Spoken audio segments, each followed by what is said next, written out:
Welcome to today's session. It's about land and development deals. For that matter, any property that you can potentially look at and add value to, and eventually either keep or sell. That's personal strategy. But it's all about being able to look at any property potentially and see if we can potentially add value, as well as being able to find potential sites, land deals, development deals, HMOs, commercial sites, office to resis, pubs, and all sorts of deals that we can potentially look at.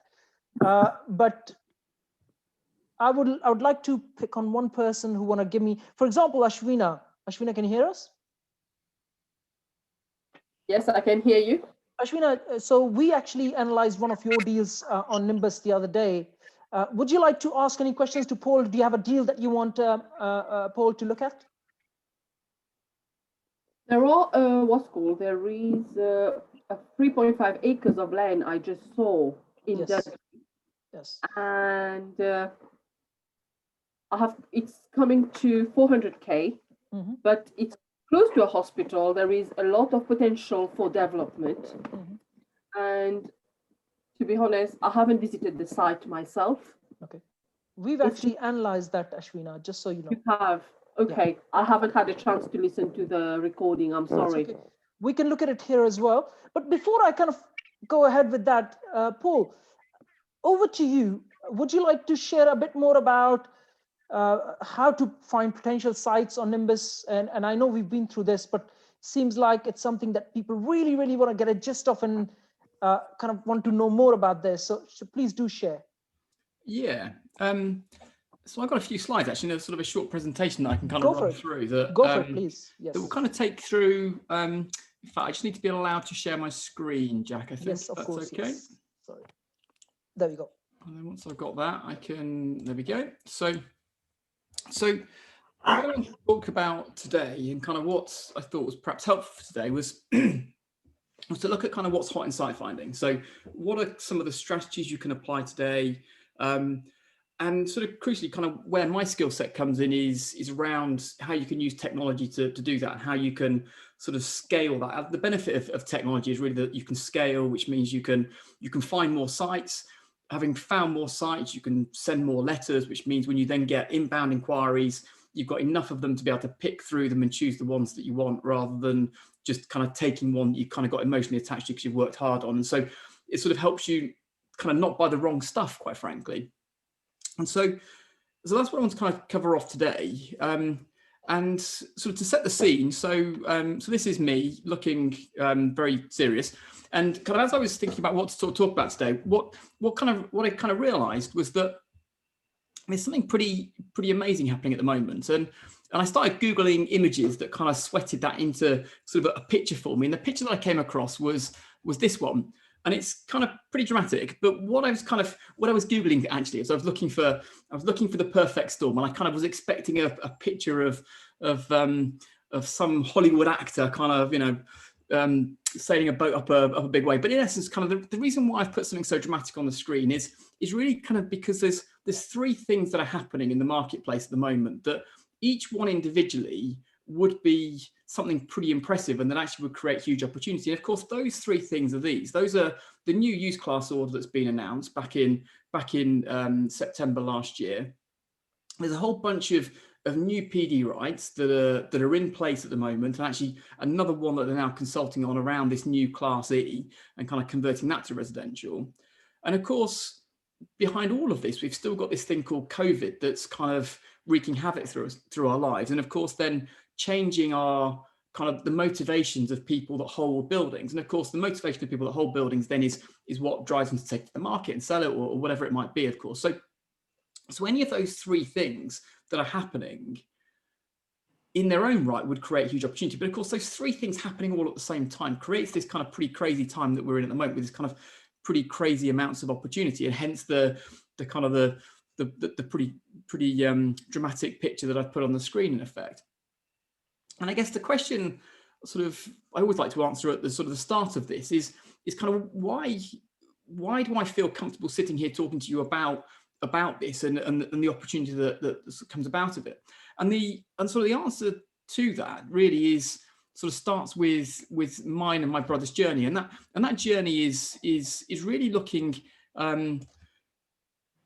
kind of how do you explain kind of how we get here today. Kind of the reason is that with where we found ourselves, sort of the first part of our journey was lots of glitz and glamour actually, and that glitz and glamour was kind of looked like this. What we were is we were property investors sort of right at the start, and our model at the time was to look at high yielding assets where you could put some debt in place that would give you a nice high yield. That high yield then would create more return than the cost of the debt that was in place, and in effect you get the benefit of arbitrage in effect. So we could create 20-30% return out of buildings just like this, glitz and glamour. This is the Warwick Road trading estate in Birmingham, just in a little place near where Peaky Blinders was set. So kind of a pretty unglamorous part of Birmingham in effect. And this was the world pre-Nimbus maps. The interesting thing about this kind of stock when you invest in this kind of stuff is that whilst it creates very high returns, the challenge with it is that if you don't knock it down, it will fall down and it kind of reaches the end of its useful life. And in our case with Warwick Road Trading Estate, that's exactly what happened. These buildings started to leak and it started to become a real problem trying to relet the things. So we realized we had to go and start doing some developments. And say in a world pre-Nimbus maps, what was kind of interesting is that this was the site that we had here. So this is the site, it was 5 acres, this is our very first development. And what was kind of interesting is that, so that's the site there. It was kind of pretty heavily constrained. We didn't know about any of these constraints when we sort of set off on this journey to kind of become developers, if you like. What's kind of interesting is that of that 5 acres, sort of the only piece of it that's not in a flood zone is this little piece over here. So sort of 80% of the site was in flood zone 2 or 3. Not only that, we had, so the river ran through the middle here, the River Cole. We had an intermediate pressure gas main running down the side here. We had a 6-foot sewer run down here, 2 1-foot sewers running across the side here, and a highway improvement line that ran across the front. So we had kind of a few challenges to get in. It's also kind of quite a dirty site as well. So kind of remediation was also a bit of a problem for us. We committed to this scheme before we knew any of this stuff, which was kind of the big challenge with it. Fortunately, we found a way out of that, and kind of those sort of a few grey hairs off the back of it. But in essence, this is the scheme coming out the ground. And actually, what was kind of interesting, this building at the front is about 1 acre in size. So it's 40,000 square feet net internal, and that whole building is raised out the ground by a metre, just to get it out of that flood zone we didn't know about when we started trying to redevelop this scheme out. Got away with it, kind of all worked fine, thanks very much. And what then happened is having found out how not to do developments, we then realized how you should do developments. And that sort of moves into the second part of our journey. And that sort of started just here. This is a pub that sits over the road from a parade of shops that we own. And what was interesting in the case of this was kind of 2008. And it was kind of Lehman Brothers, credit crunch, very similar kind of times to what we see now, kind of global recessions, kind of problems. In the case of pubs, there was smoking bans and all this kind of stuff where they were really struggling, had a sort of huge boom period up to this point in 2008 where the smoking bans came in, and then of course Lehman Brothers went bust, and that kind of global recession that followed. And in our case, when we were sort of sat there as the investors over here on the right-hand side in this little parade of shops, we had interest in the parade from Sainsbury's. We tried to work out if we could fit them onto our site, and of course we couldn't. And what that meant, we sort of, like a lot of our customers, we started mail campaigning neighbouring owners, and we hit actually Punch Taverns at the time, who owned this pub over the road. That sort of sets onto the second part of the journey, where we then developed out. Well, we're now into February, and with 1 month in the bag, it's the perfect time to catch up on where things are. So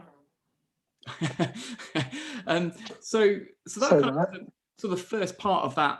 The first bit of the second part of our journey in effect, and that then meant we just did more. So one site became more. This was the Mason's Arms in Hucknall, where we did a similar sort of thing, and then we did some other stuff like this, this was Surrey, sort of Farnham in Surrey, where we did this. And the reason I'm kind of showing you all of this is that there's sort of various places where the numbers within Nimbus kind of show you where these opportunities sit, frankly.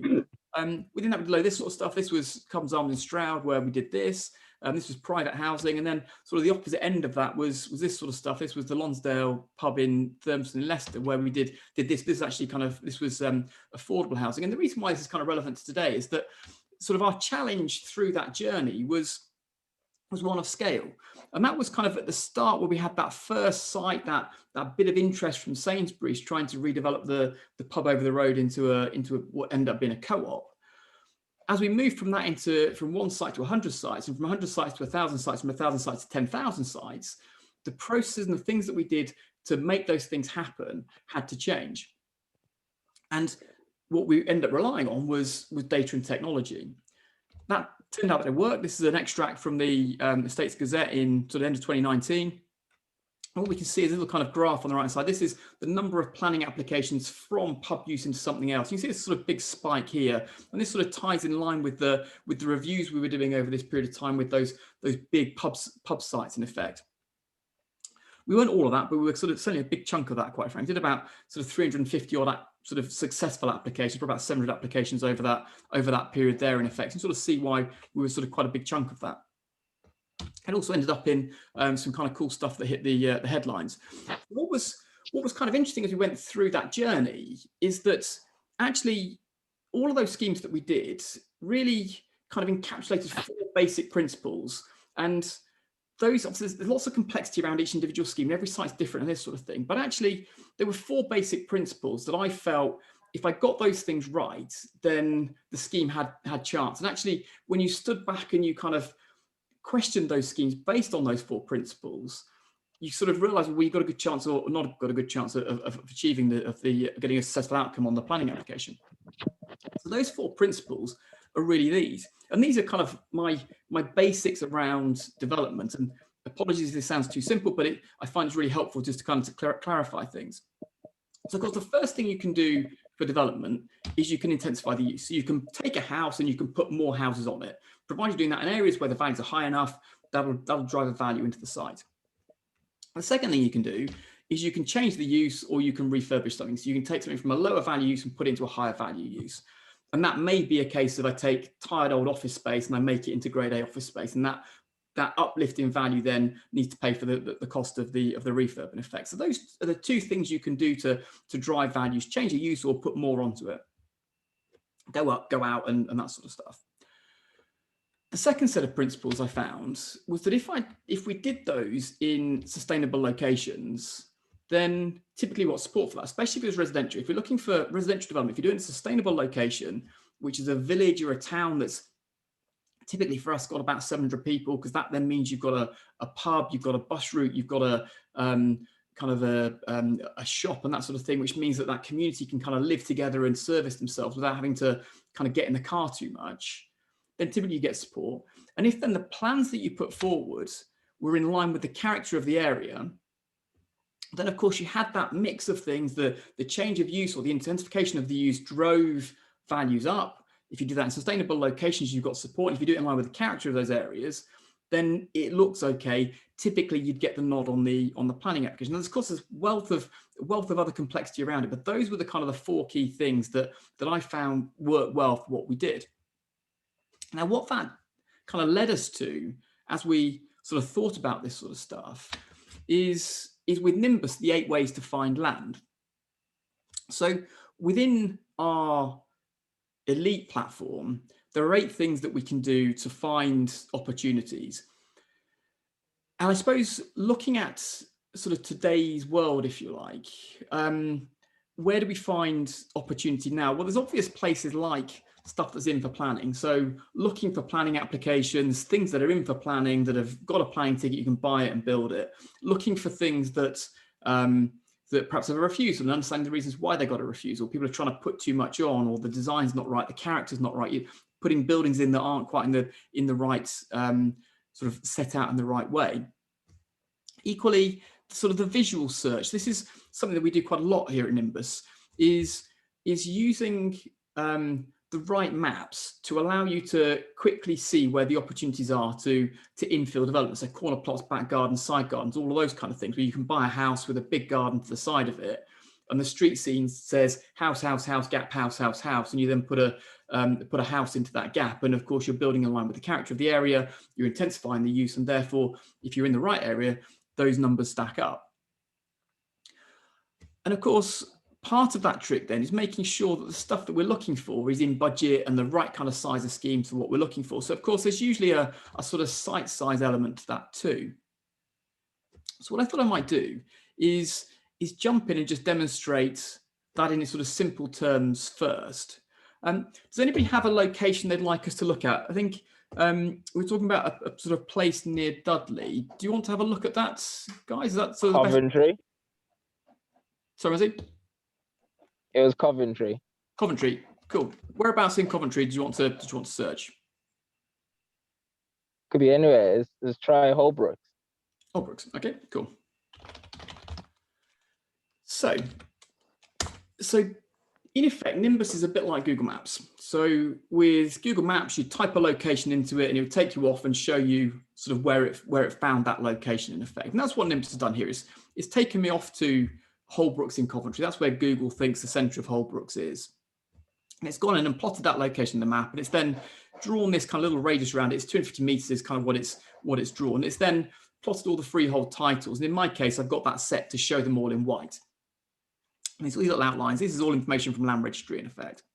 And then where there's a lease that's been granted, and that's over 7 years, and it plots those into the map too. There's other kind of little bits and pieces up here. We'll kind of ignore these icons. These are unregistered land, and that's kind of where Land Registry doesn't know who owns these sites. There's 4 ways to find owners of those people too.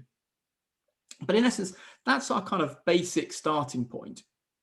Now, it's kind of interesting. I think I've done quite a few reviews around here, but what I'd like to do to start with. So when we're searching in a particular area, one of the key things I sort of said at the start is intensifying a use. So if we try and find some corner plots, back gardens, side gardens, and this sort of stuff, what I think is going to be interesting is when we start looking at values in this part of Coventry. So let's just kind of little think about this. So one of the things that Nimbus does is has this little overlay section over here.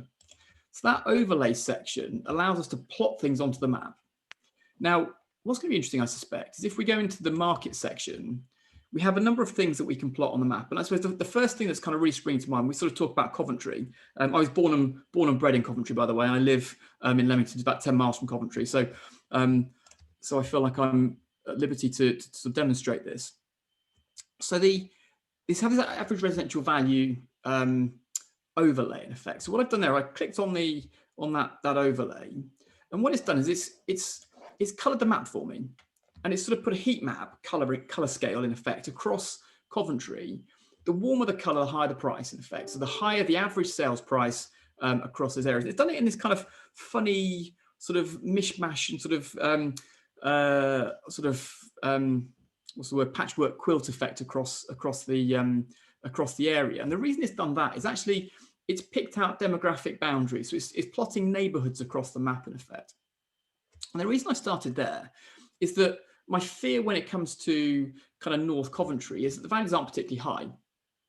So in the case of Holbrooks, the average price for all the properties, so good, bad, and indifferent, the average sales prices of all of those properties across that area, so it's picked out Holbrooks as an area itself, is £182 a foot.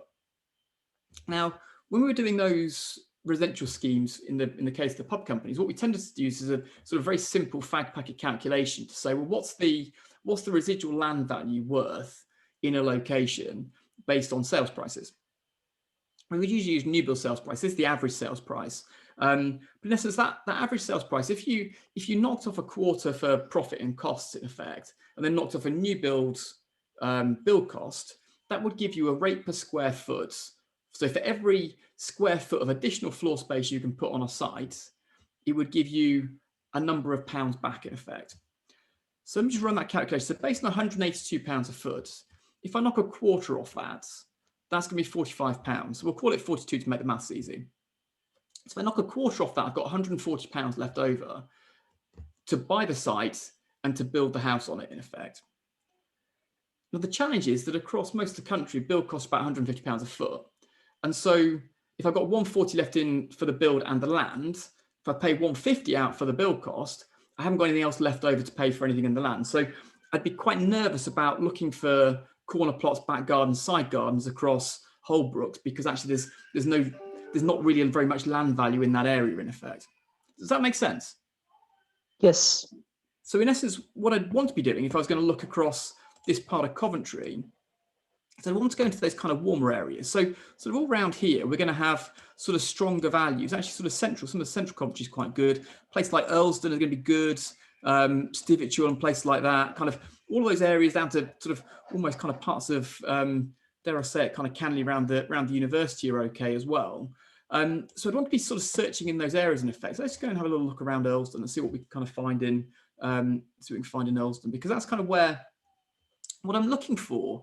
So there's kind of, if we're going to intensify the use of a site, then what we want to do is to be able to see where do we, and of course we're going to do that in line with the character of a particular area, of course, as well. So that's kind of where we're going to get this to work best. So if I sort of zoom in and sort of see, in fact, it's like something there, it's kind of interesting already. Let's have a kind of little place. So what we would use typically for this is we'd use this Ordnance Survey master map. So what this does is it simplifies the map. So when you're sort of looking across this area and sort of saying, where's the land to build here? It's quite difficult to see, albeit there's this kind of, this lump here that's kind of pretty obvious.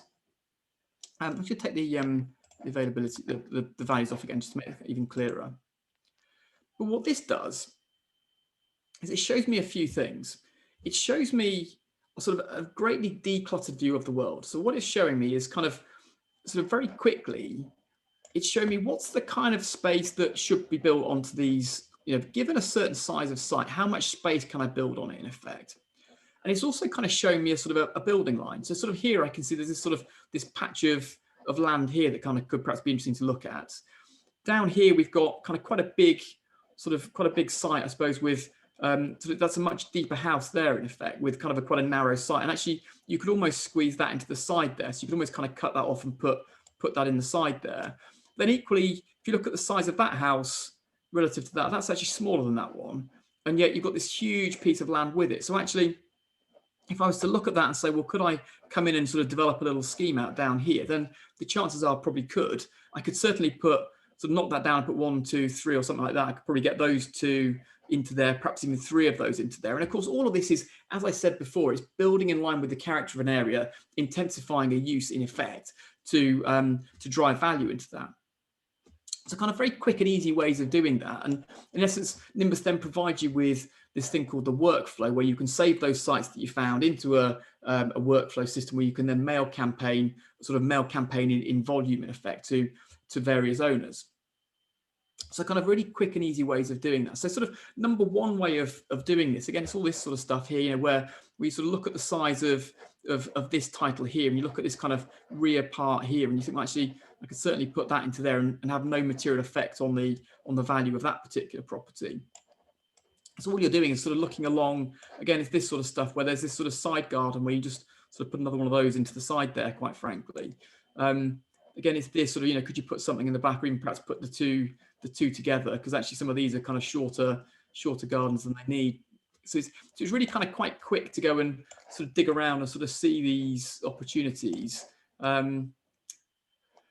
I suppose what's also often interesting, and we kind of use this in some of the other stuff I'm going to talk about in a moment, is when you look along this sort of street down here, where you have these very big lumps of buildings compared with much smaller buildings here. So you've got kind of a very small built space on there with a similar sized title. When you sort of look down here, you've got this sort of huge lump on it, which is kind of twice the size in effect. And yet the title itself is a similar size. So actually picking out those lower density properties then can kind of be interesting to see where could we take an existing building, just kind of intensify the use of it, make it a bigger house, build it in line with the character of the area, because you then know that this stuff's selling, because that's the sort of the housing stock that's in that area in effect. So it's doing a few things for you. One is showing you where are those sort of patches of land where you can just kind of acquire, put a house on the side or at the back or something like that, the kind of corner plots, back gardens, side gardens kind of stuff. But it's also showing you what does it look like, the sort of the density of housing looks like in that location, and where do I see a house that's lower density than that, because that's the kind of stuff I can then buy to drive the densities up. Does that all make sense? That kind of all clear and happy with that? And we can then kind of layer some other stuff in, so we can sort of start saying, well, actually, if I want to look at things that are of a certain size, if I only want to find stuff 2 to 10 units, something like that, then I probably want to be at 0.2 of an acre. If you're sort of looking at terraced housing, you perhaps get that down a little bit, but typically, 0.2 of an acre. and then up to maybe an acre or 0.8 or something like that. So I can sort of set a filter here for that. I can then go into the map and say, well, just search based on that filtration. So only show me stuff that's big enough, sort of in my sort of size requirements. So I'll go off and it'll just plot that in the map for me in effect. He says, taking a moment. Give me an excuse for a drink of water.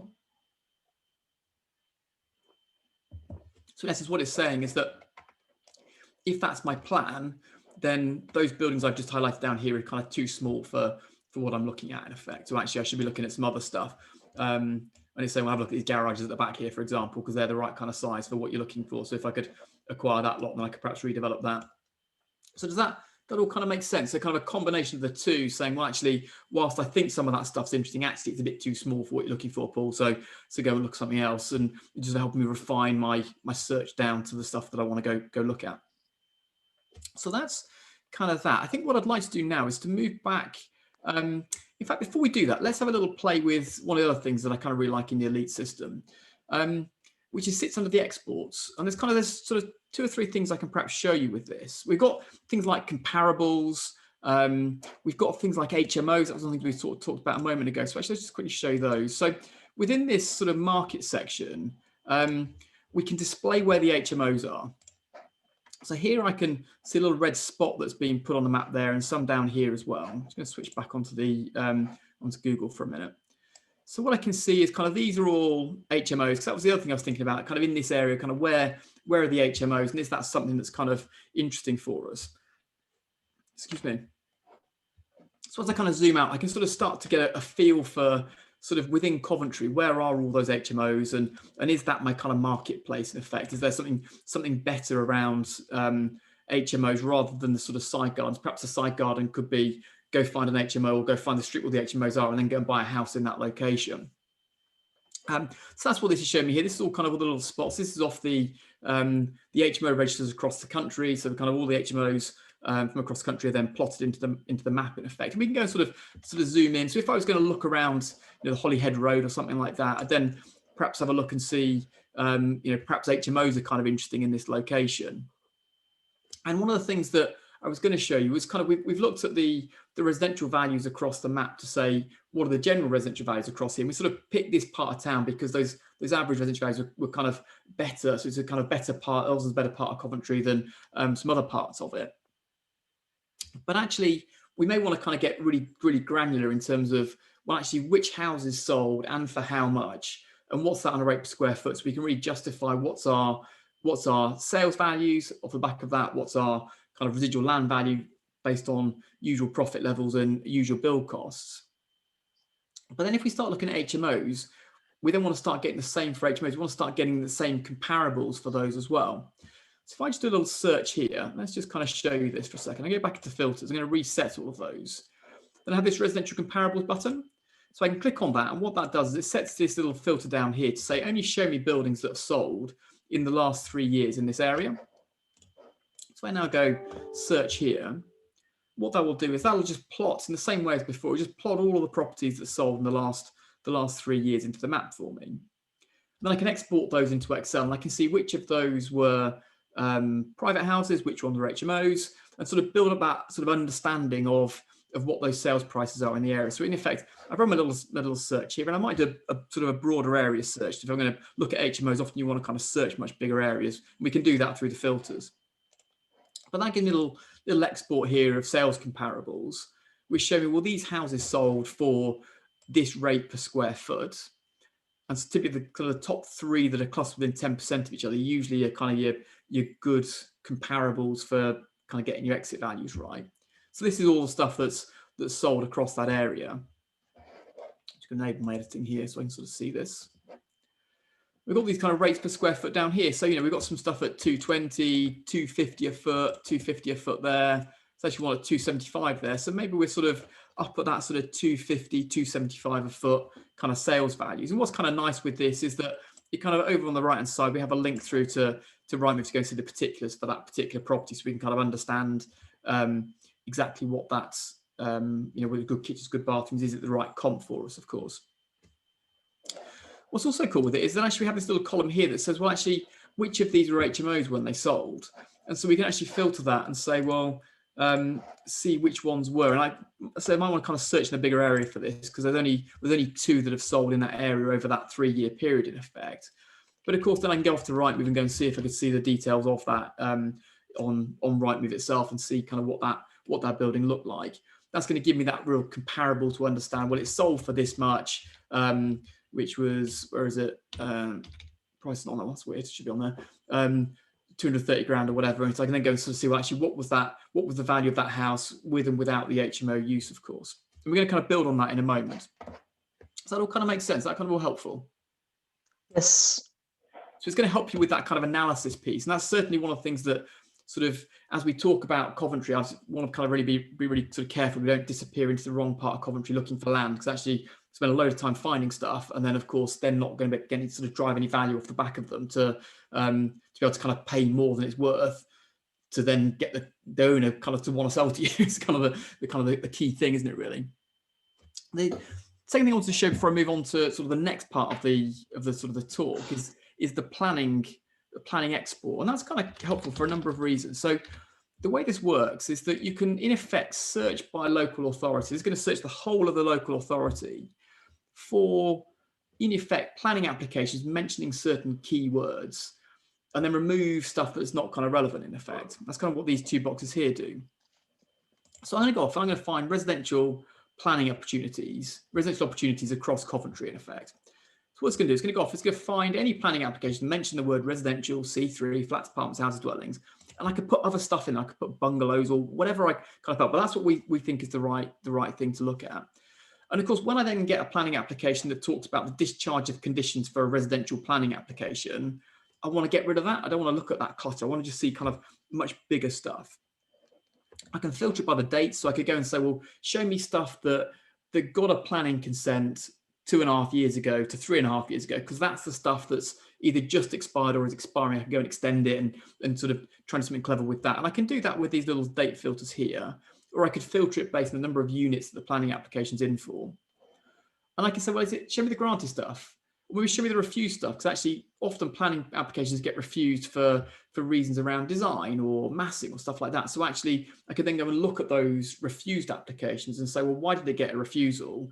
Was it just the developer kind of got a bit giddy with the density and wanted some crazy design on it? And if I resubmitted it with something simpler, I may well get a planning ticket on. So I can go and find that stuff doing that. But I can just do everything for now. I'm going to see everything in Coventry, in effect, that mentions those keywords. And I'm just going to go and just calculate that for me for a second.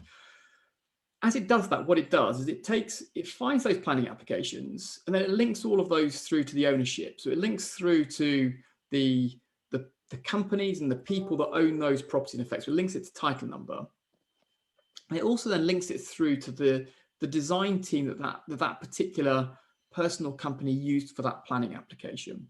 This is going to give us a few kind of cool things, hopefully, in a second, once it's generated. Because we can use this to say, well, where do we find recently submitted planning applications? We go and buy those subject to planning. Where do we see those sites that have just had a consent, so I can go and buy it and build it? Where do we see those sites that got a recent refusal, where we could perhaps go and look at the reasons for that refusal, go contact the owner and say, I'm real sorry that you got that that was refused, but I think I could turn that round into a consent, because I've looked at the reasons for it, because of my great relationship with Coventry City Council. And actually, you've got an owner typically in that case where they're sort of a bit fed up. They spent some money trying to get a planning consent and got nothing for it. So that can kind of be helpful.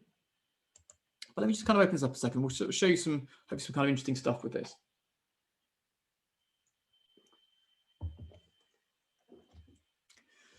So here's the output.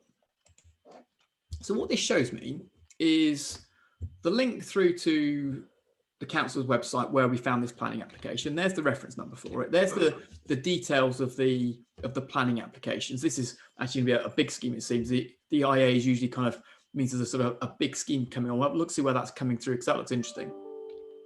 We've got we'll perhaps look at one of these two down here. So an outline planning application, 15 units with all matters reserved. That kind of feels to me like someone that's just going to get a planning ticket is going to flog it, because actually if you're reserving all the matters at the end of it, then it's just purely setting the precedent for residential application, for residential use on that site in effect. So that kind of could be interesting. And you can see here it's pending. It was submitted just under a month ago. It's land at Cheltenham Cross, Coventry. And then kind of what I said before is that we then link this stuff to ownership where we can. So we then have this title number, link to Nimbus, owner's details where it's in company ownership. If it's in private ownership, you can buy a title register through us, and that will fill this information out. The date the property was last sold, if it's sold in the last 20 years or so, any prices that they've paid to. Let's just have a little play with some of this for now, because this can get quite cool. So on the left, these are the planning applications we're interested in. So we could filter that there to say, well, actually, show me the stuff that's been approved. Similar thing to what we're doing through the platform. Just show me those planning applications that are recently been approved. There we go. Let's go and contact owners based on those planning applications that have got a planning ticket on it. Looks like it's taken about 2.5 months to approve this stuff at the moment. Kind of stuff in November now is starting to get approvals. If we scoot across, so that's the first bit that can kind of be helpful. If we scoot across here, the other thing that kind of is interesting is when we say, well, actually, when was that property last sold? So on the left, we've got planning applications that are to do with residential developments. In the middle here, we've now got, and that site was sold in the last 3 years. So I've just set that little filter here to say that. So what this is showing me is that actually, these are the various people that are submitting planning applications on sites they've recently bought. So these are your active local developers. This is, again, a place where perhaps you can go find investment to joint venture stuff or that sort of stuff. These people here understand the local Coventry market, in effect. They're buying sites. This is what when they bought them, these are the prices that they've paid for those sites. And of course, those then had a planning application in for residential developments submitted on them. So that's hopefully helpful. What's then kind of interesting is that the agents that they're using are these people.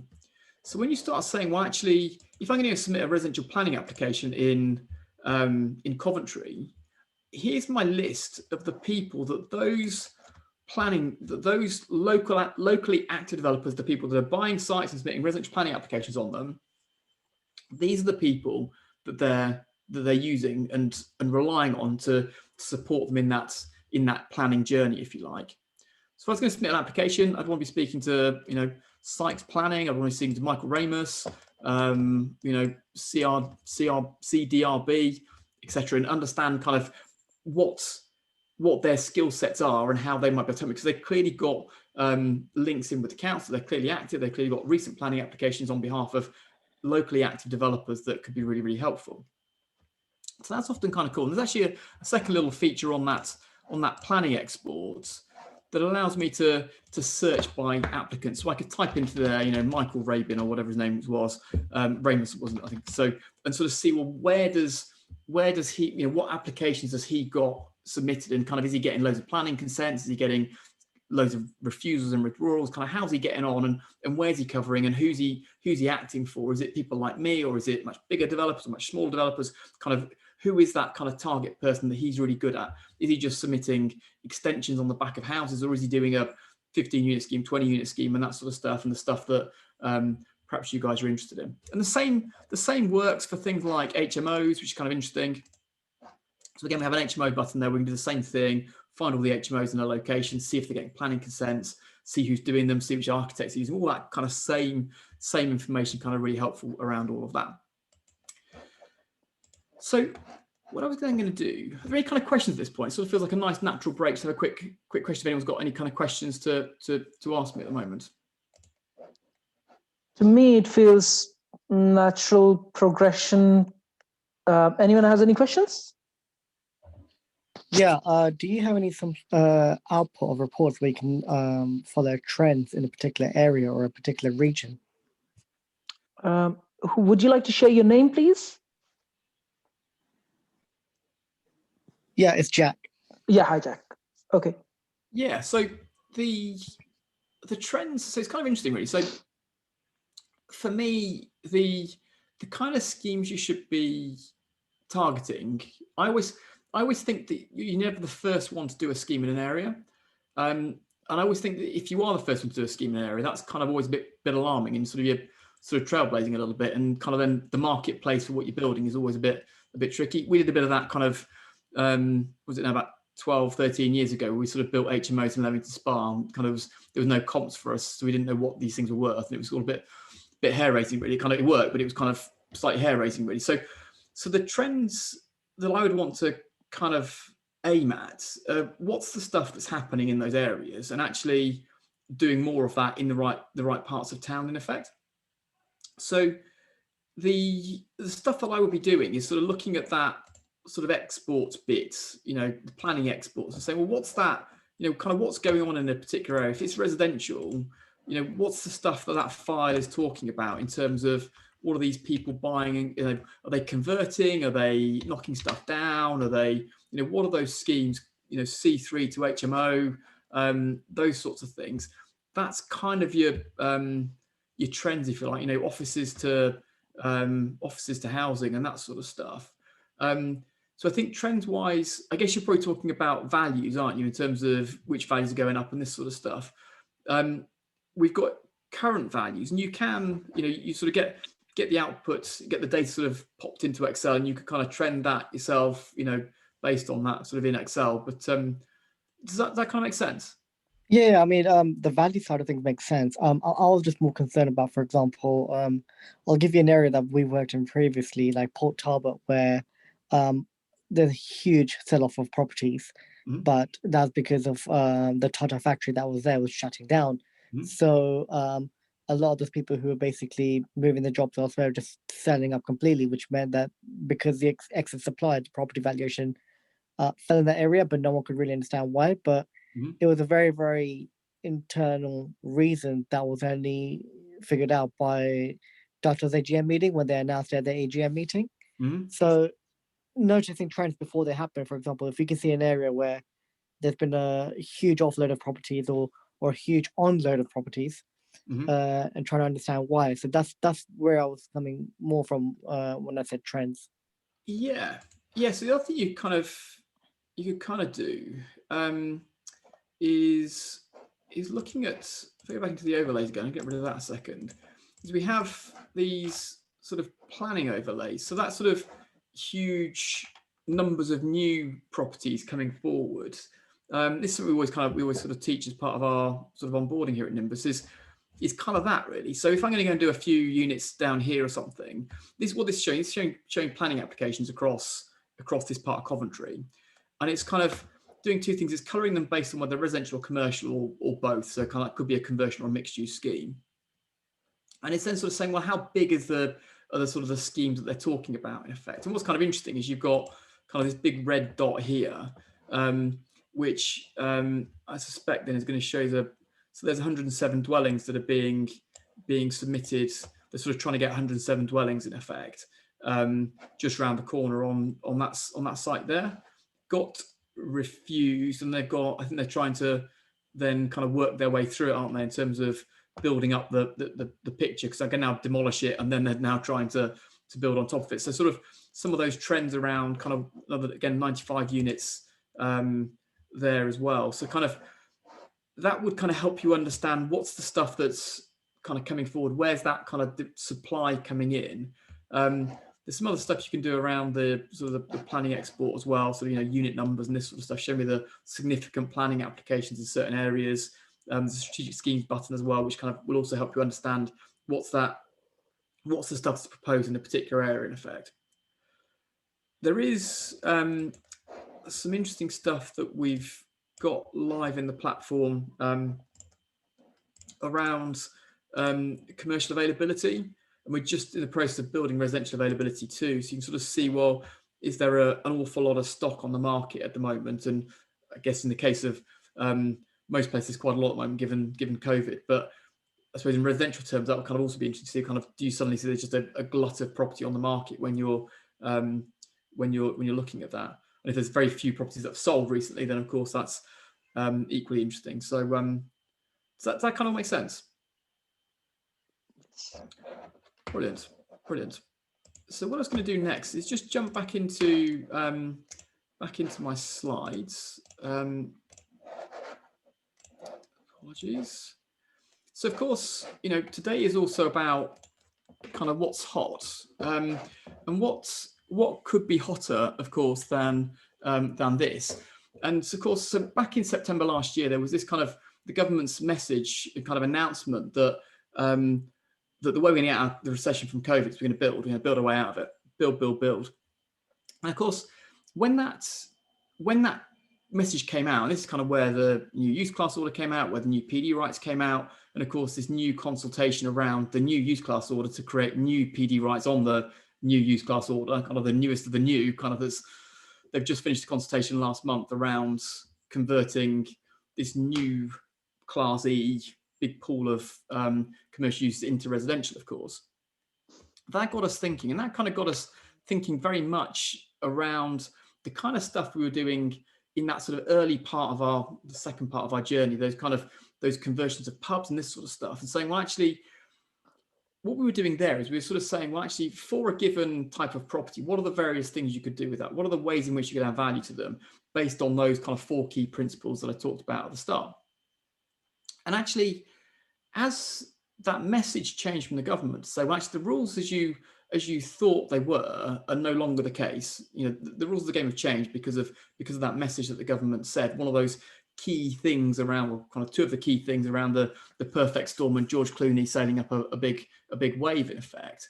Well, we realised actually that we could apply those same principles to the new rules as the world now have, in effect. And that was kind of where we then stumbled across this thing that we now call strategies. And those strategies really were saying, well, based on what the government is now saying you can do, and based on all the stuff we know about MPPF and Class O, Class G, Class M, PD rights, all that kind of stuff, what are the things, which buildings then would match those? Which are the buildings where we can kind of tick off the stuff that isn't going to work and cross that off the list? What is the kind of stuff that's going to work? In essence, this was the birth of our strategy. We've actually got 8 of those now. And those strategies are these. So they are, in essence, they're the new Class ZA. So there's a new set of PD rights that say you can take offices, research and development buildings, and light industrial buildings. You can, for the right ones, you can knock them down and rebuild them as blocks of flats with 2 stories on top. There's the new PD rights around blocks of flats, where 3-story block of flats, you can put 2 stories on top of them. Those are ones I'm particularly passionate about, actually, because the marketplace, when you start talking about building on top of blocks of flats, people start thinking, gosh, that's going to be hard because you've got management companies and this sort of stuff, and approaching people that own flats and saying, well, can I come along and take the roof of your building and put 2 more stories of flats on top? Are you okay with that? And it's like, you want to take the roof off my home while I'm living in it and put, it's like, this isn't something that I want to do. But of course, in certain examples where the properties are held as ground rents, then the freeholder actually has complete control of that, and they can do that without having to go cap in hand and ask for the permission of the tenants, in effect. So actually, I think it's a really interesting one. Of course, those ground rents are quite cheap to buy, so it's kind of a low price to get into it, and then kind of quite an opportunity, which then the marketplace hasn't really seen yet because I think it's just too difficult. So that's why I'm really interested in that one. Third one is the airspace above houses. So this is, again, you can take a bungalow and add another floor on top of it, or you can take a 2-story house and add 2 stories on top of it. And what's kind of interesting with that one is that for us, again, that sort of pinning it back to that character of a location, searching a sustainable location, but building in line with the character. What I don't want to do is to go and get a 2-story house in a terrace of 2-story houses and build a 2-story extension on top of that, because it's going to just look out of place. We're not then going to be in line with the character, and therefore we're going to struggle to sell this stuff. So we've got a little strategy that sort of shows you that too. We have, of course, got shops uppers. So this is your Class G, Class M, mainly Class G, actually, in terms of the uppers, where you can put two flats above a shop. And this is really cool. So this looks at commercial space above shops, where the value of that is then lower than the value of residential in the area, allowing for a conversion cost and a 25% return on cost. We've then got low value commercial buildings in residential areas. So where do you just see that odd street scene where you've got house, office, house, because that office should not be a house. That should be a house, should not be an office. The office should be on the office park somewhere else, in a place where it can be properly serviced, there's parking and all that kind of good stuff that offices need. Number 6 is that kind of low density residential properties. So in effect, where do you see that house with more space on it than it needs, bigger garden than it needs, so side gardens, corner plots, back gardens, that sort of stuff.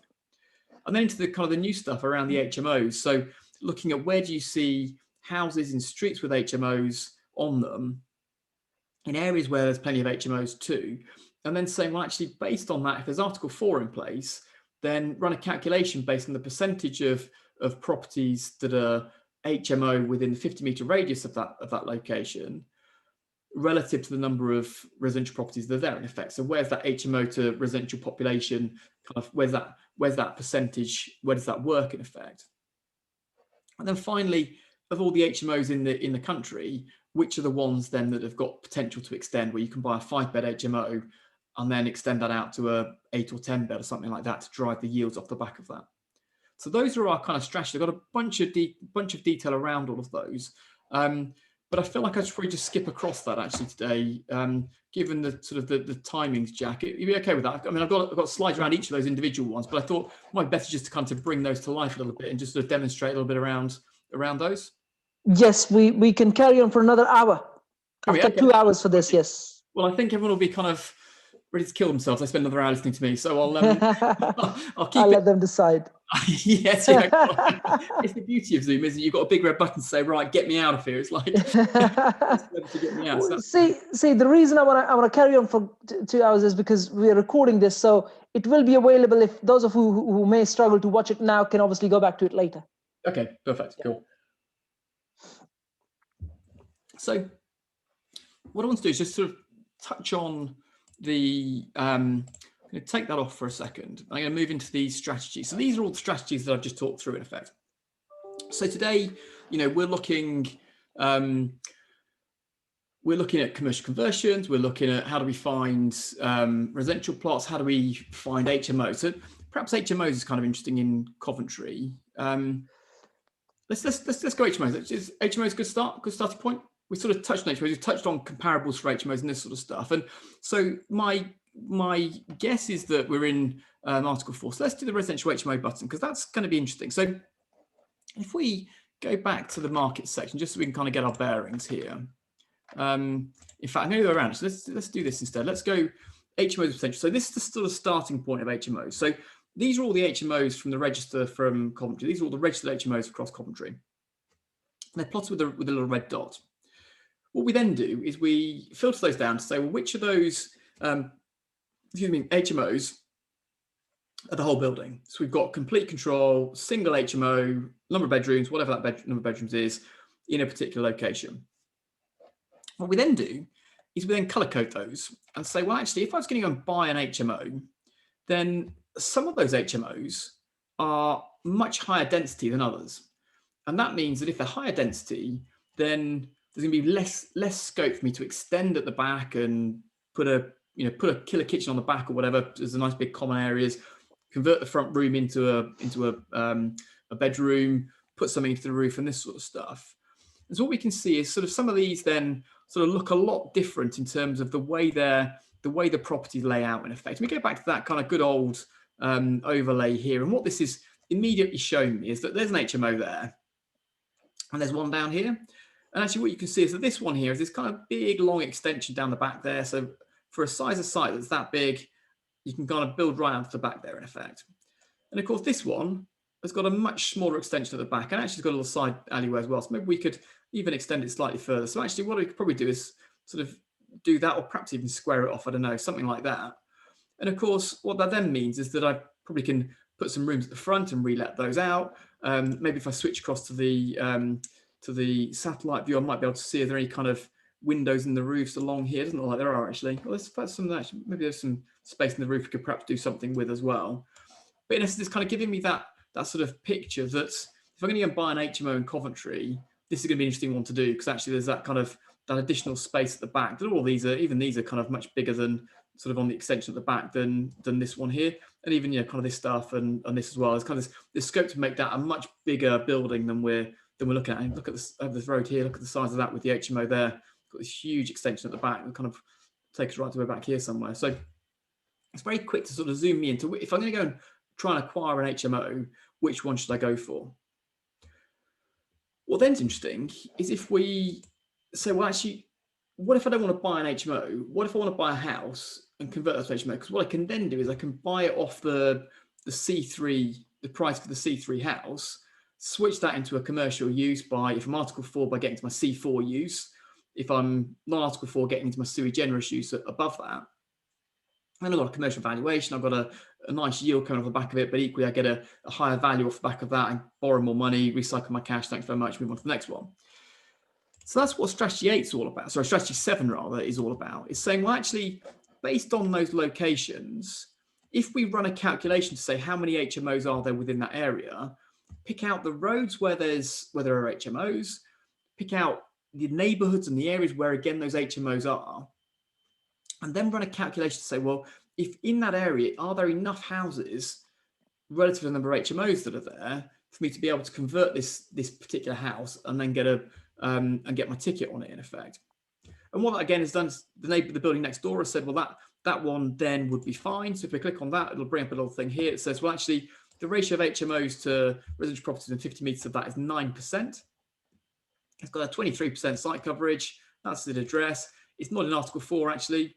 And the title number then takes me through to give me a load of information about that particular building. So actually, we're kind of okay. There's no Article 4 in Coventry. I know they're trying to get Article 4 in Coventry, but they haven't got it yet.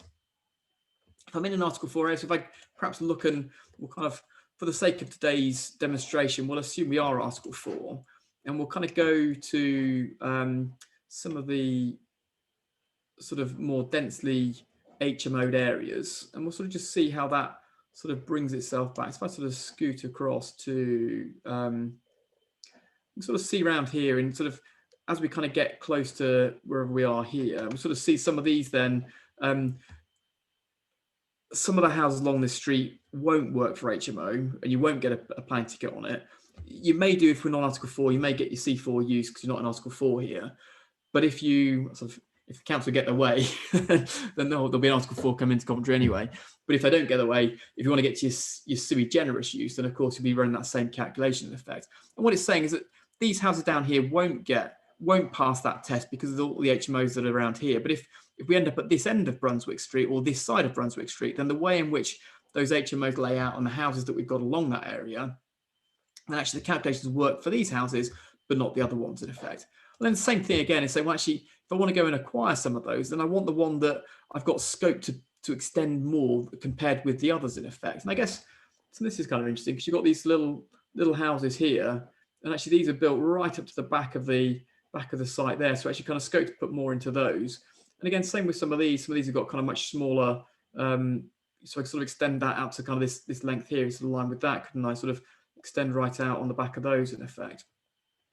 So what it's sort of saying is where's that building less dense than the sort of average density of housing up and down that street in effect. So it's running that calculation based on can I get a consent or not, and if I can, what's the density of that housing along there to understand that. Does that all make sense? Kind of yes, covering quite a lot. And then to instance, what we then do is say, well, actually, let's go target those. So we click on the property and it's going to tell me, well, there's 5% HMOs in that area, 50% site density, but a lot of this stuff's much higher than 50%. I click on the information on the title number, gives the information panel out, which is what Nimbus is kind of known for. I can buy title registers, give me owner's details. If it's in company ownership, give me the details there.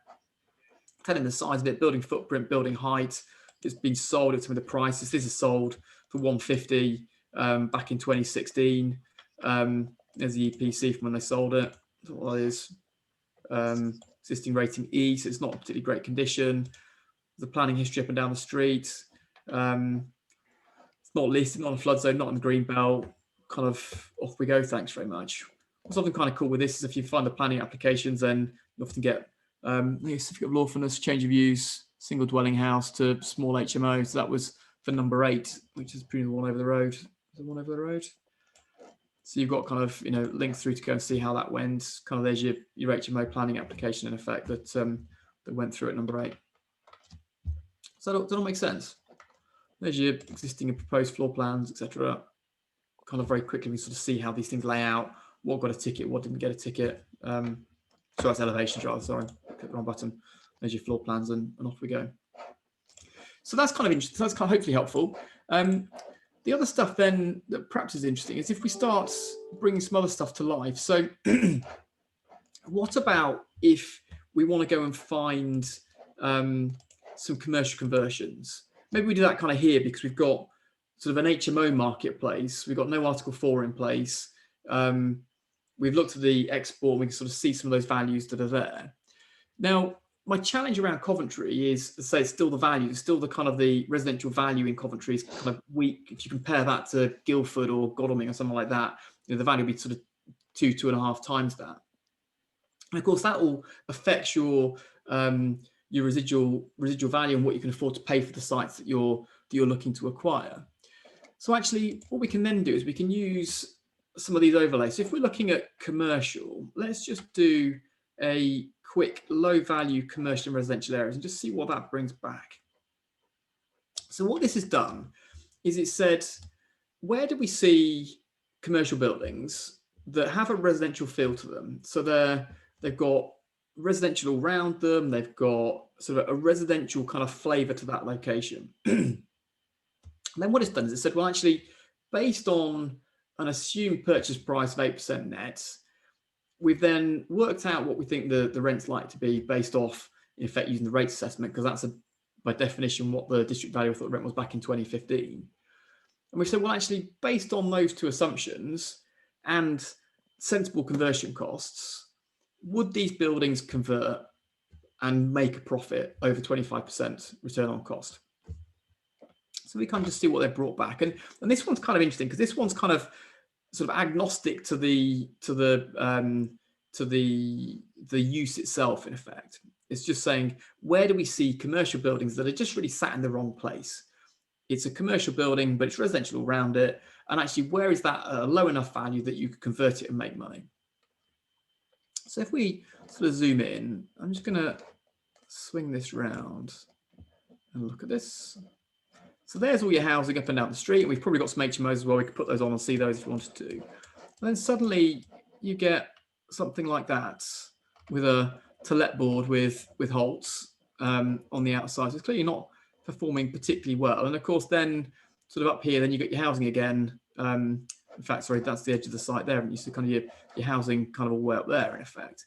So it's picked this out. And the reason it's picked this out is that if I go back to that overlay and just click on it, what it's saying is that Argyle House is a factory. It's 14,000 feet and it's got a £3 a foot rate assessment. So the rent is probably £3.54, something like that, I suspect. Off the back of that, you could buy it and convert it if you wanted to, whether conversion is the right thing here or not, but it's giving a sort of a viability, sort of it's got viability built into its sort of fabric, if you like. It's saying the price to buy and convert that's £145 a foot. And that the overall value, average sales values in the area, once you do that, are £211 a foot, and that's kind of average rather than sort of good converted or kind of new build. And based off that, so you've got sort of 50, 60 quid a foot, or 70 quid a foot, whatever it is there.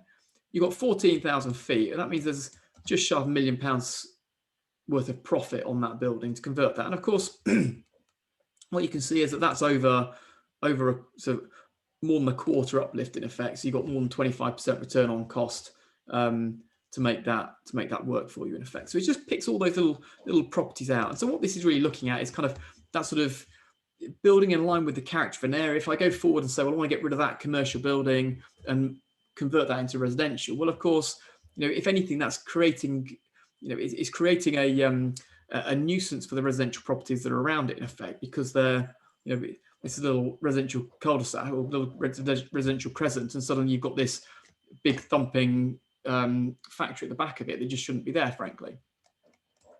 Again, same with something like this down here. Again, residential all around it, and yet there's, what's this little office that sort of sits with residential kind of wrapped around it. So it's an office at £5 a foot, so the price to buy and convert 180, and it's worth 265 kind of as average, which then gives us £280,000 worth of profit on it. So kind of, again, a very sort of simple way of picking that out. I mean, it's even got sort of residential to the side of it. It's kind of, you know, housing on there and flats on there. And it's just, that's an office building that's just a very low value use in effect. We do the same then with things like shops with uppers. those are kind of then very interesting when it comes to certain things like HMOs. That's kind of where we've done lots of those, is sort of looking at where do we see, I suppose let's have a look down, because it was on High Street, is it? In effect, so what's the use on the ground floor? That needs to be a sort of a shop use, if you like. An A1, A2 or A3 in old money, kind of now sort of subset of Class E. Off the back of that, if we look at the property there, for example, we've got 1,000 square feet of first floor at £3 a foot. Buy and convert that for 140 quid a foot, and it's worth 260 on average in this particular part of town. I think it's £120,000 worth of profit. Off we go. Sort of part of the challenge, say, with Coventry is that those sales prices aren't huge, which means that you haven't got huge amounts of residual value to sort of throw huge profits off. If we just scooted out and sort of move much closer, sort of move quite close, but sort of somewhere slightly more valuable, that's kind of the opportunity across Coventry.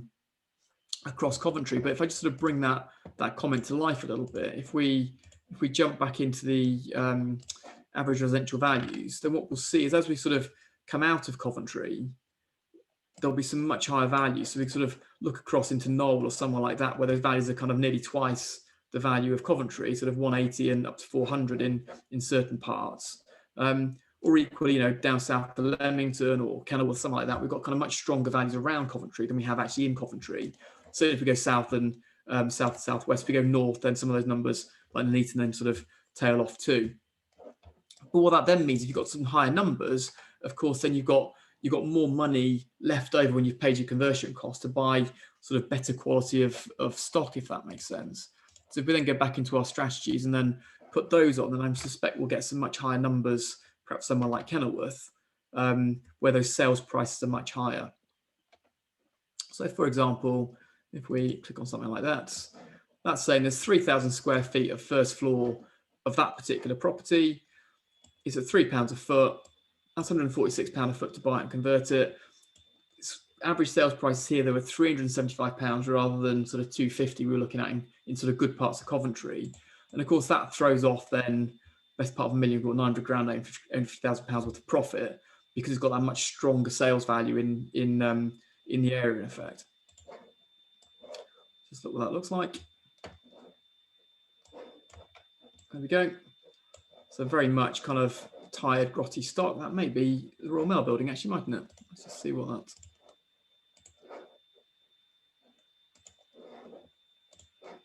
See who owns that freehold.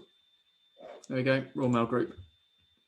Maybe that might be more of a challenge if that's the case, but we can see how easy it is to kind of find all that stuff and to get cracking with those opportunities. What's kind of also interesting then is where you then tie that into the commercial availability to say, well, actually, is any of this stuff on the market at the moment? And if we get lucky, which we may or might not do, so there's one building up there's on the market. What I'm hoping to see is that some of this might just tie in line with each other. So sort of see something like that, where if that's the same property, don't think it is actually, is it? But in essence, kind of the shops with uppers is showing you sort of some value, and then sometimes we'll see those kind of two numbers, sort of the availability sort of overlapping with that to say it's on the market. So that's shown you sort of a number of those sort of strategies. We've sort of looked at the shops with uppers, we've looked at the low value commercial. I guess we've also looked at like development plots. So where do we see kind of quarter of an acre of kind of low density properties, low density residential properties that we can try to kind of increase density of, in effect. And that's kind of what's showing me here, sort of those bigger properties coming in down this street, and sort of seeing, well, where do we see that was already being built, like probably knocked that down and built 3 on it. But yes, kind of where do we see those bigger properties where then they're sort of lower density than their neighbours, in effect, and can we try to identify opportunities with those, in effect? So that's kind of what that one does. And really, I suppose these are the kind of the sort of the new class of PD rights that have been released, in effect. I'm sort of very tempted. It's my favourite one. I'm going to show you this. Some apologies. I know we've kind of looked at a lot now, but my parting comments. This is the airspace above flats. If I just kind of talk through that in a little bit of detail. So when you think about this, you think blocks of flats, management companies, that's going to be a nightmare. You've got a management company that owns the freehold of that block of flats. All of the flat tenants have a share in that management company. They've got voting rights and this sort of stuff. That's going to be really hard to go and get planning, because it's going to get them bought into the idea of taking the roof off and extending above it. But when you build a block of flats, you have two choices. You have, at the end of that, when you build the block of flats and you sell the last flat on, you can transfer the freehold into a management company and give each of the flat tenants, flat owners, a share in it, and they run it themselves. Or you can leave it, keep it yourself. And of course, you have a little ground rent, you have a little bit of income coming off each of those leases. You pay 200 grand for your flat, but you pay £100 out a year in your ground rent, in effect. You can hang on to that, and you can then, if you wait until that lease gets to sort of 80 years in length, then when those flats then change hands, they'll want to have, in order to mortgage that flat when it changes hands, they'll need to have a lease that's in place that's longer than that 80 years that's there. The tenant will come to you and say, well, can I have an extension, please? And you'll say, you can, but you have to cross my palm with gold. And that's kind of the model on a ground rent. What's interesting with that is when you think about what that ground rent has done, when that flat has been built and sold, then what's actually happened is that the person, the company that owned that piece of land and built that block of flats on it, they granted rights under that lease to that new owner to walk up the staircase to get into the flat, to have electricity connected into the flat and have water connected in and gas potentially, and then to drain that away. Perhaps use the lift if there is one and that kind of stuff. But they've given no other rights away, which means the roof and the fabric of the building typically will be held by that freeholder, which means that you haven't got to go and ask for consent to go and build more units on top of your own building. You can just do it. It's your building. You've granted rights to them. You can't go back into their flat because it's their flat, but you can build stuff on top. You haven't granted rights to that away. So what we've done here at Nimbus is we've applied these new Class A and Class A and all that kind of good stuff, the new PD rights to the map in effect. So what you can now do is you can click airspace above flats. And again, it's better in areas where the values are higher, but we'll sort of stick with Coventry for now because we may just get, the reason it's kind of, in fact, we won't do Coventry because it won't be valuable enough. So the reason Coventry's not valuable enough is that we're using inflated build costs. So if we're going to put 2 stories of flats on top of an existing block of flats, we're going to have to strengthen the fabric, we're going to have to strengthen the building, we're going to have to underpin and this sort of stuff. All of that stuff is covered by the PD rights that have been announced. But actually, it's going to cost a bit more money to go and build it. We're going to have a higher build cost to build buildings on top of buildings rather than just building them out the ground. In the case of Coventry, we think the build. If we go to Kenilworth, which is only around the corner, what we now see is we see a whole bunch of buildings that then appear in the map. So if I go and click on that, what we'll see here is there's a block here of 9 flats. Those were built in 2004. So they have to be built between 1948 and 2018, I think. I've got it on my slides. They mustn't be listed. They mustn't be in the green belt. They mustn't be triple SI. There mustn't be all those kind of bits and pieces. But what we have here is we have a building then that was built at the right time. There's 9 flats. There's average sales price. And the roof space value alone is 590 grand. So if you think you've got 9 flats there, each one's paying you £100 a year, you've got 900 quid's worth of income coming off that. If you pay 3% for that, that's going to be 30 grand. And what's interesting is that the airspace above it, regardless of the profit you make out of that, if you don't get a plane ticket and sell it, it's worth nearly £600,000 for the plot values with a higher inflated build cost for those 9 units. So in essence, what this will be is a detached block of, there we go, of flats that then you could go above those. If I just zoom out, oops, my drive's not particularly brilliant today in effect.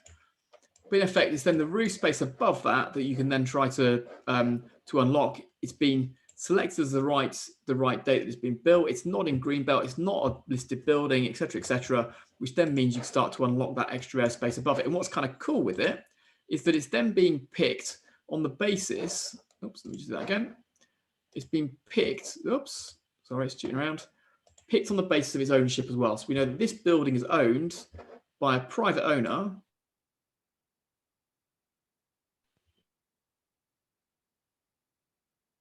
building and can in effect extend above it in effect. That all makes sense.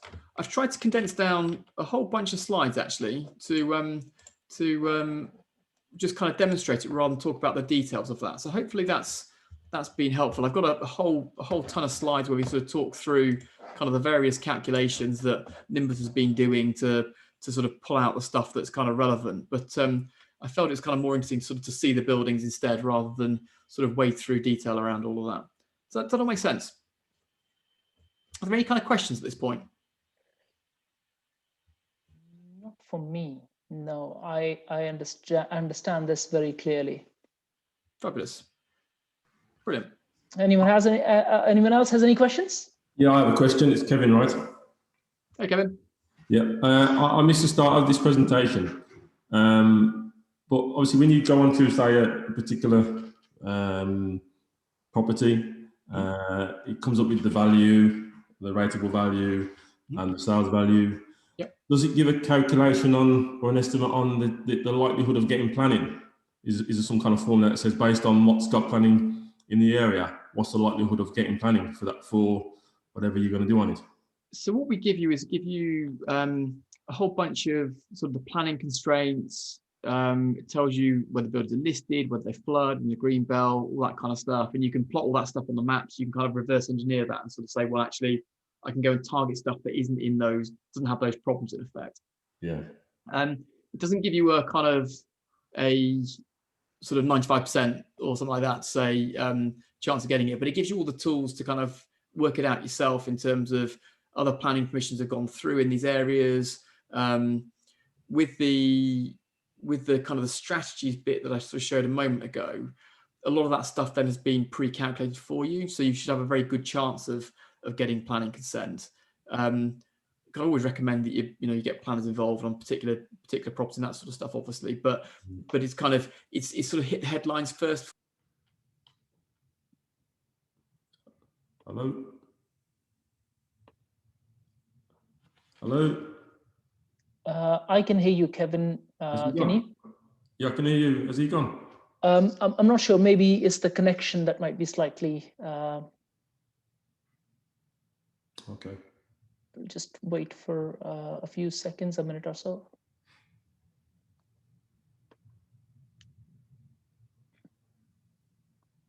Yeah, we kind of lost his. I think his connection was. It'll come back. Give it a minute. That's a good question, Kevin. There's a few layers in there that allows you to kind of look at it and reverse. It's almost like reverse engineering it and looking at the other properties in the region, and then trying to work out that no flood zone, all of that. That obviously helps as well. Yeah. But like I said, I observed that if you look at any property, and if you look at the properties besides it, you kind of get a fairly good indication that what are you about to get. You may not, obviously there's no guarantee what you will get, but it does give you a good indication when you look at the surroundings. You look at, there's no green belt, there's other bits and pieces of information that so it's all in there in the left hand features that it provides you. It's the layers. There's a couple of them there. So oh, he's back. Apologies, I'm back. I don't know what happened there. I got cut off. Paul, I was just using some of the learning that I've got from you, and I was just sharing that while you were gone. That it's almost like looking at the surroundings and some of the layers that you have in the Nimbus, which allows you to kind of get an indication of what you can potentially get. Mm-hmm. Yeah. So I'll let you carry on. It sort of allows you to sort of reverse engineer it in effect. So it's kind of that's the beauty of it in many ways, is that historically kind of what we've always done is you get a set of particulars through and you go, does that work or not? And you go, what should I use it for, and this sort of stuff. And then you then go off and you do a load of work to kind of calculate it, and then you sort of find 2 out of 10 work or 1 out of 10 works in effect.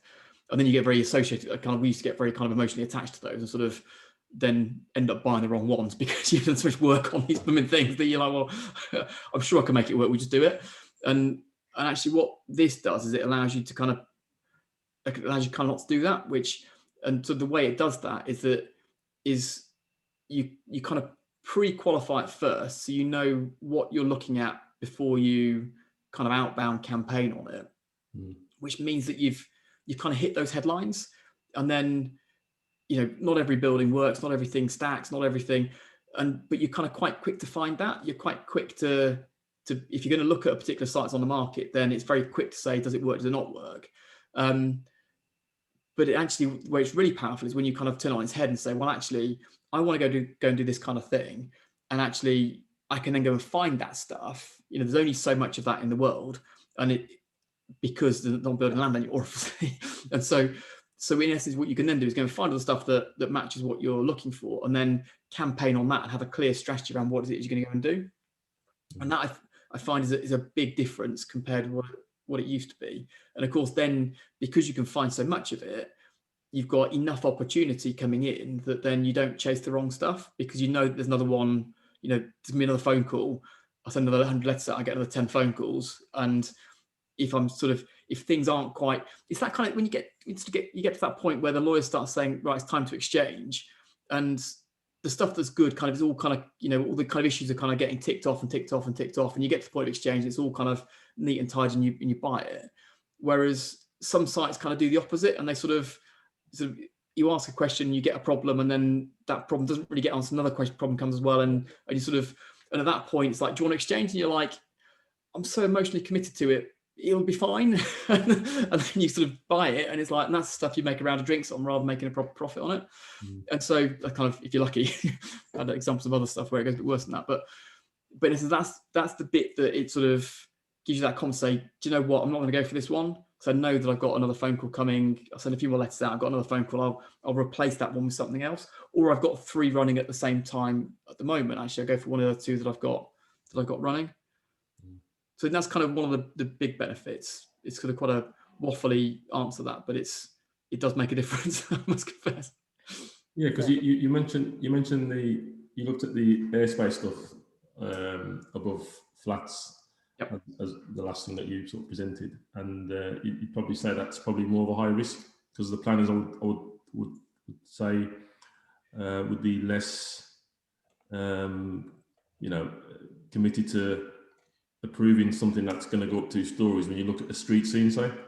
Yeah, so I totally agree with that, except that this is probably the mistake that I've made in my presentation, because the thing that I didn't show you was the presentation around kind of why. And so the reason for that, sorry, it's the wrong screen. Let me just ping up the right one, hopefully. It's not letting me do that, hang on. Let me just shoot back to the actual presentation, because there's actually new PD development rights around that. So in effect, the new PD rights under Class A is 2 stories of flats above blocks of flats.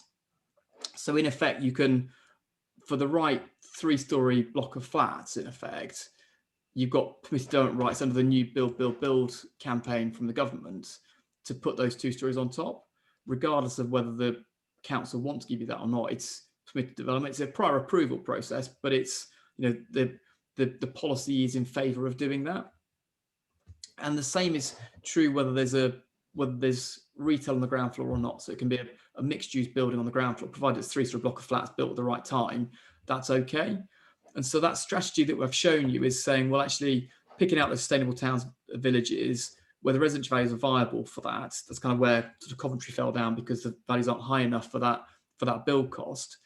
Built between those dates, it must be less than 24 metres in height once it's built. That's what the new PD rights say. Where the lease structure works, that's the bit where it's held as a ground rent rather than as a management company. And it doesn't apply to listed buildings in national parks, AONB or SSSI.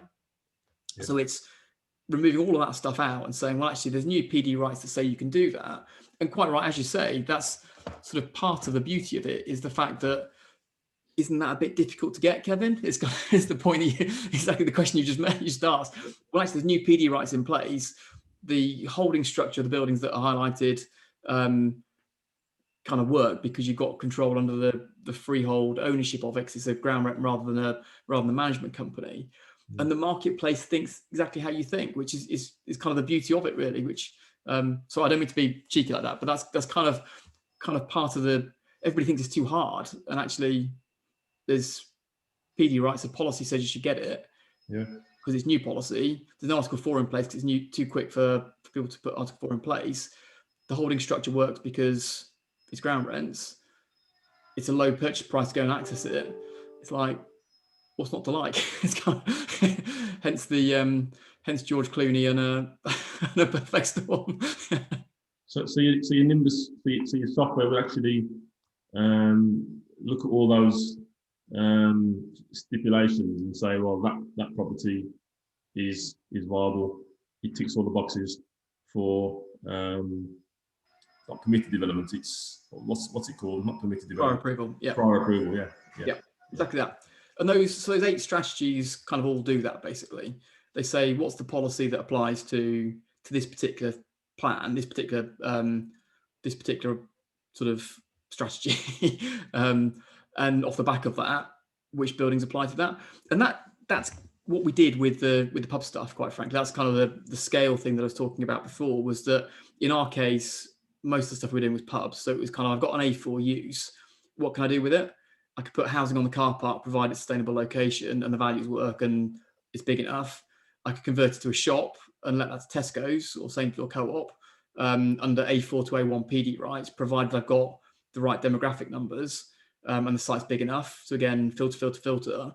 I could convert it to a coffee shop, and that's then about zone A rents. Is that zone A rent high enough, and is that prime enough to make that stack up or not? And is it big enough? And is that town on the hit list for that particular operator?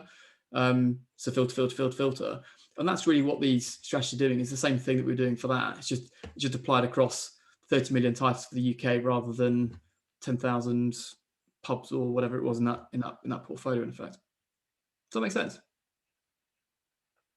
Yeah, perfect. Yeah, thank you. Yeah, cool. Good stuff.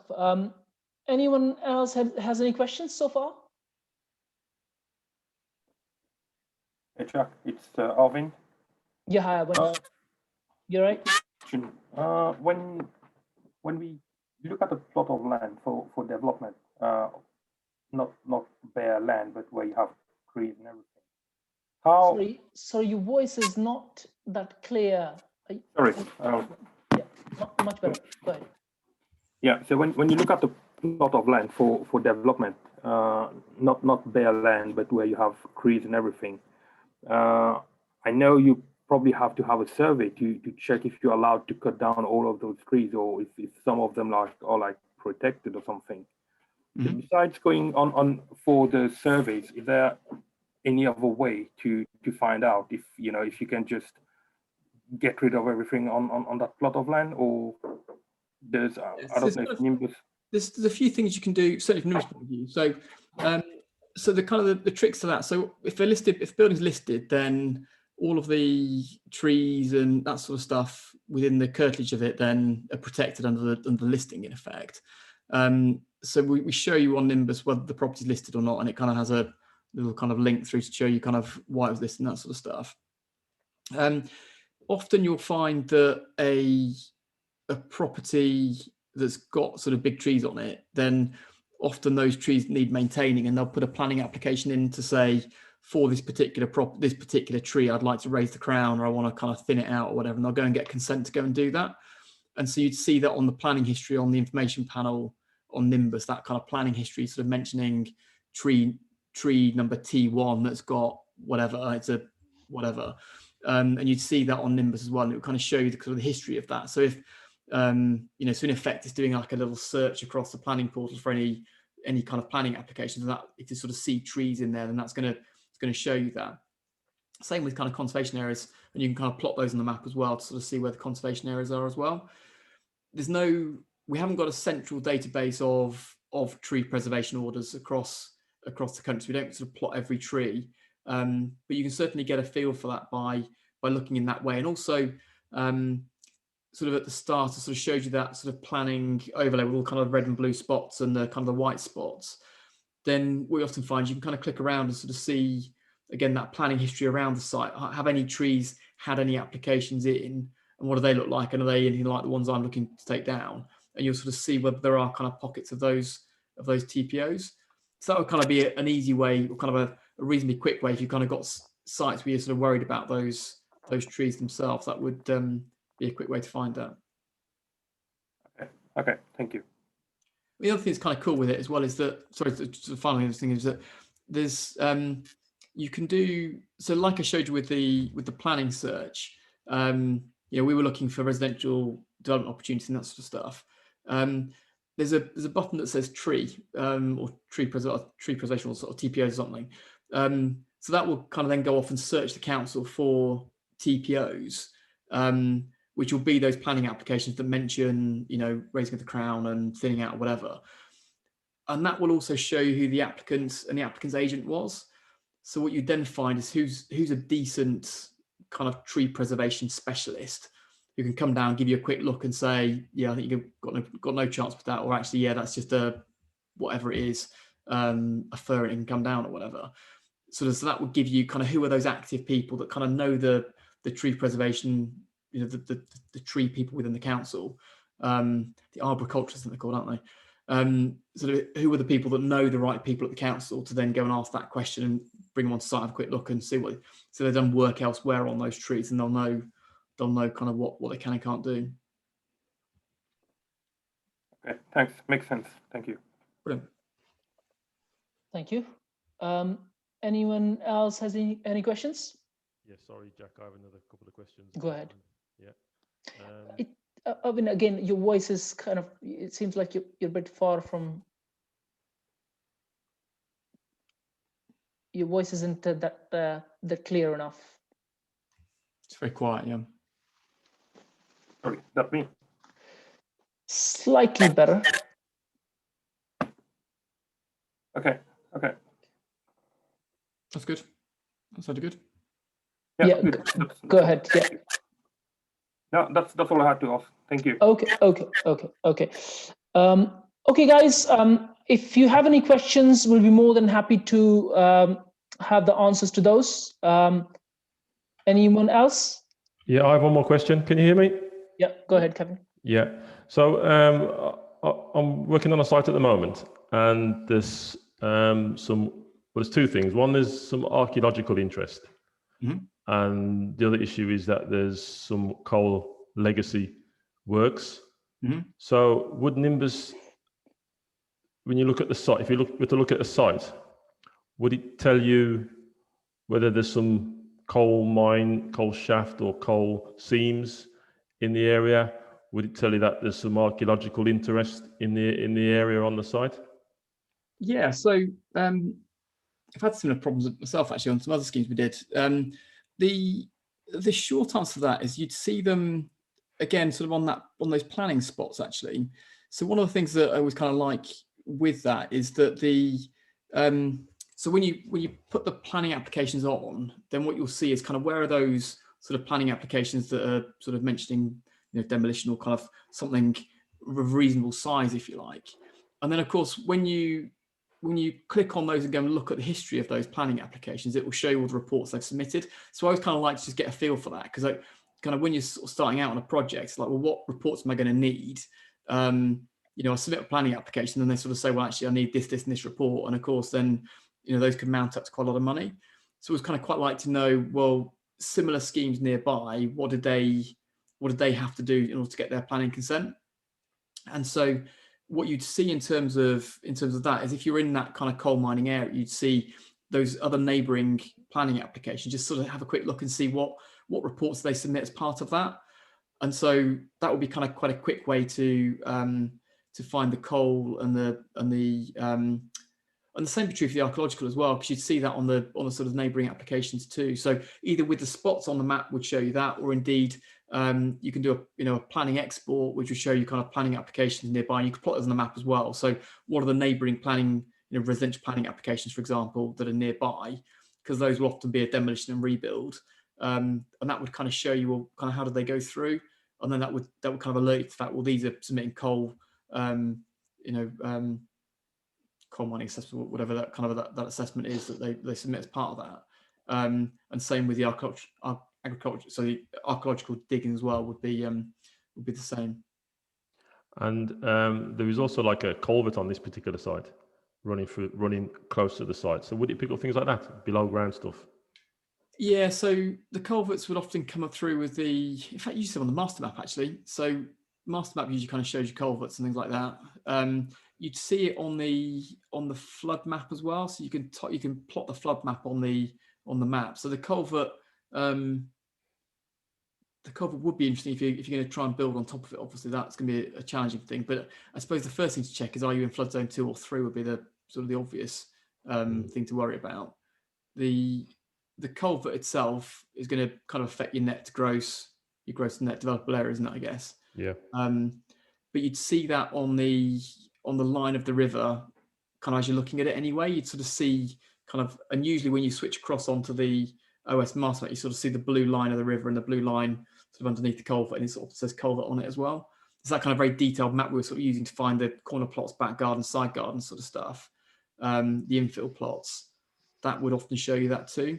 Like, you sort of look at certain particulars, the back page is kind of, you've got that kind of really detailed map. It's the same one, and that often then sort of talks about culverts and that sort of stuff.